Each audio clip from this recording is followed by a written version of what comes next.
Hello সবাইকে, সবাই কেমন আছো? আশা করি সবাই খুবই ভালো আছো, আমিও খুবই ভালো আছি।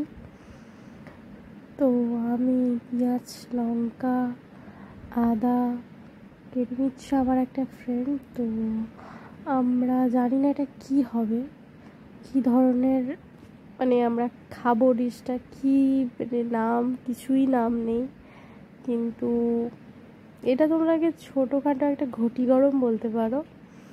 গরম কিছু ছিল না, ঘটি গরমের কিছু ছিল না, কিন্তু পেঁয়াজ, লেবু, লঙ্কা, মোটা কটকটি, কুরকুরে, ঝুরি ভাজা দিয়ে সুন্দর খেতে হয়েছিল। তোমরা একবার খেলে যে দারুণ লাগবে। আমাদের তো খুবই ভালো লেগেছিলো। আমরা প্রথমে ভেবেছিলাম জিনিসটা একদম ভালো হবে না, ফালতু হবে, তো খুবই ভালো লেগেছে। খেতে খেতে আমরা ভাবছিলাম যে আর একটু হলে ভালো হতো। এই আমার বলতে বলতে গালে জল এসে যাচ্ছে। তো খুবই সুন্দর হয়েছে। এই দেখো আমি খাচ্ছি, আমার এক্সপ্রেশনটা দেখো, দারুণ দারুণ। তো বাই, তোমরাও বানিয়ে খেতে পারো, তোমাদের আশা করি ভালো লাগবে।